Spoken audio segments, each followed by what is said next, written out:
Welcome to my scientifically informed insider look at mental health topics. If you find this video to be interesting or helpful, please like it and subscribe to my channel. Hello, this is Dr. Grande. Today's question asks if I can analyze the mental health and personality characteristics that may be at work in the Michael Drejka case. Just a reminder, I'm not diagnosing anybody in this video, only speculating about what could be happening in a situation like this. So I'll review the crime, the trial, then the mental health and personality characteristics, and then answer the question, was Michael Drejka guilty? So starting with the crime, we move to July 19, 2018. 47-year-old Michael Drejka pulls into a convenience store in Clearwater, Florida. He then immediately approaches a vehicle that was illegally parked in a disabled parking space. Drejka verbally confronts the woman in the car, Brittany Jacobs. A few moments later, her boyfriend, 28-year-old Marquise McLaughlin, comes out of the store and walks toward Drejka. He then pushes Drejka to the ground using both hands. About 2.5 seconds later, Michael Drejka draws a .40 caliber semi-automatic pistol and fires one shot at McLaughlin. At the time he was shot, McLaughlin was stepping backwards and turning sideways. After being shot, McLaughlin ran to the store and died a few minutes later. So Drejka was interviewed by detectives not long after the shooting. He indicated that he was in fear of his life when he shot McLaughlin, and he believed McLaughlin had moved toward him slightly right before he fired. Of course, this contradicted what we see in the video surveillance taken at the store. Now, the local sheriff said that he couldn't file charges against Drejka because of the Florida Stand Your Ground law, even though this wasn't a stand your ground case, right? I find this interesting.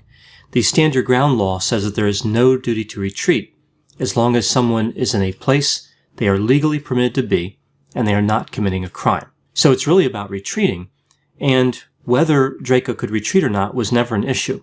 He was on the ground. The question really was he acting in self-defense or not? Despite this stance taken by the sheriff, on August 13, 2018, Drejka was charged with manslaughter. So now we move to the trial. The defense took the position that Drejka feared for his life and argued this was a case of self-defense. This requires that the defendant had an imminent fear of death or great bodily harm. The prosecution took the position that because McLaughlin was backing away and had turned sideways, he was no longer a threat to Drejka, and they took the position that Drejka provoked the situation. So he caused the situation where he was assaulted. Drejka also had some trouble in the past that established a pattern of behavior. He had allegedly been involved in multiple incidents where he threatened people with firearms, confrontations which shared some similarities with the McLaughlin confrontation, although none of them resulted in the discharge of a weapon. I'll briefly review these incidents. We see two in 2012. The first one, Drejka points a firearm at a motorist and his passenger and follows their vehicle.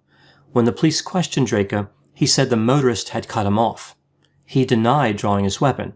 The motorist and his passenger failed to press charges.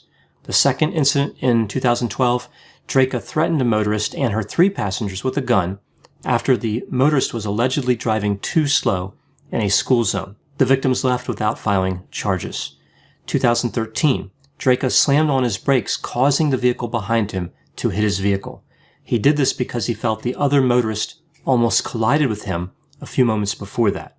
He was given a ticket in connection with that accident, so there was no firearm involved in that incident.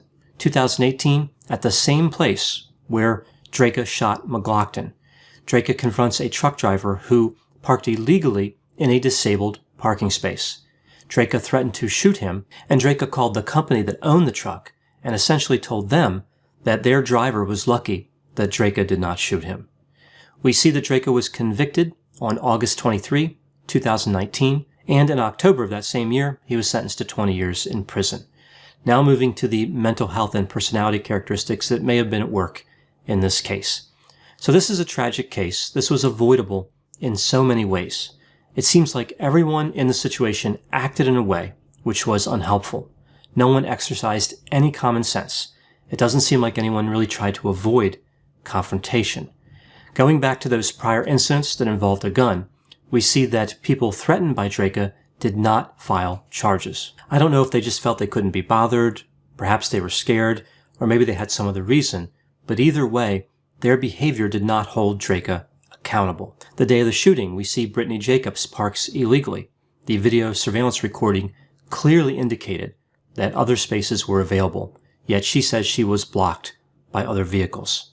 Next, we see Michael Drejka. He pulled into the convenience store, he parked illegally himself, and then immediately went to the vehicle of Brittany Jacobs and started looking to see if there was a disabled parking permit on it. At this moment, he was looking for a confrontation. He could have just called the police. He could have just ignored the fact that she was parked in that space. Instead, he chose to be aggressive. He started arguing over something that should have been left to law enforcement. Next, we see McLaughlin, who, at the time he was shot, was under the influence of MDMA. He exits the store and immediately commits a crime. He pushed Drejka to the ground violently. If McLaughlin had not been shot and killed, he would have been charged with assault. McLaughlin also had a long history of criminal activity, including charges for dealing drugs and assaulting a police officer. So there's some history here showing perhaps impulse control problems and aggression. Then we see Drejka makes another mistake. He draws his weapon and shoots McLaughlin as McLaughlin was retreating. Drejka may have felt like he was in imminent danger, but it's hard to make the case that he felt like he was going to be killed or seriously harmed. I think a more logical conclusion is that he was angry and wanted revenge. He felt insulted and embarrassed by being pushed to the ground, and he was not going to let that go unanswered. In that 2.5 seconds between the assault and the shooting, Drejka had an important decision to make. Ultimately, he failed to control his impulses.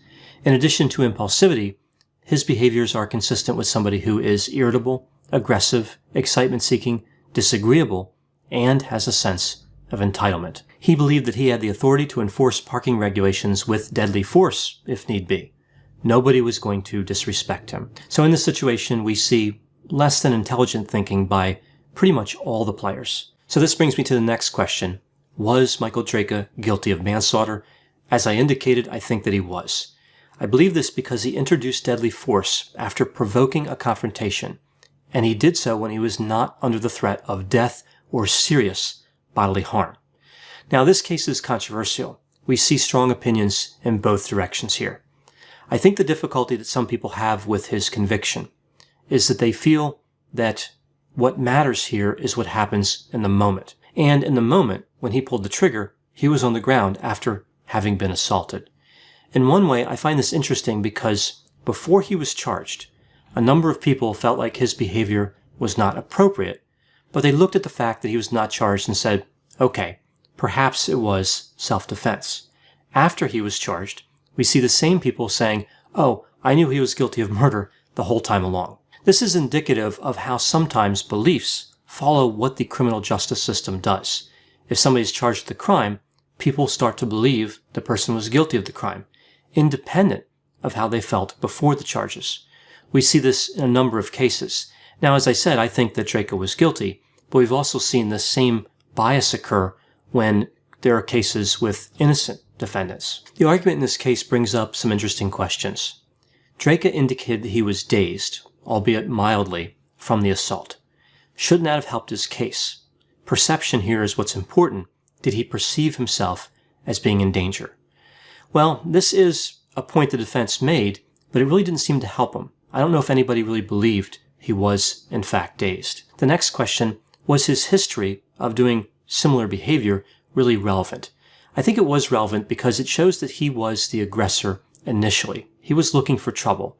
He had repeatedly engaged in behavior like this. It's like he was looking for a reason to use his firearm. In essence, he should not have expected to start an argument with people and then believe that he was authorized to use deadly force if the situation escalated. In an interview we see that he gave from jail, he said that he cleared every hurdle the law put in front of him. Now, I realize that he may not be particularly articulate, but I think this phrasing may indicate something. He viewed the law as an obstacle, something he needed to get by in order to shoot somebody. I don't think this statement really helped him appear innocent. The next question, what if he had drawn the gun but not fired it? I think he could have made a strong case for this behavior. It would have been difficult to get a conviction if Drejka had simply threatened McLaughlin with his firearm after having been assaulted and lying on the ground. right? So if he had drawn it, pointed it, but not fired it, I think he would not have been convicted of anything. The last question, was the sentence fair? We've seen many other cases where people are sentenced to 3 years, 7 years, 10 years for manslaughter. Was 20 years too much in this case? Well, with Drejka, we don't really see any remorse, and we see a history of him having difficulty controlling his temper. I think the sentence was necessary not only as a punishment, but to protect society, right? So it was definitely longer than we would expect with a manslaughter conviction, but in his case, he presented an ongoing threat to society. So in summary, I think a case like this really reminds us that in certain situations, if just one person acts in an intelligent and responsible manner, they might be able to prevent a negative outcome, right? So you have all these people together, and if just one person could say, I'm not going to be impulsive, I'm going to restrain that behavior, I'm going to act in a way that's consistent with common sense, that can really undo a lot of harm, right? Sometimes that doesn't happen. Sometimes one person acts responsibly, and the irresponsible behavior of others really still causes a negative outcome.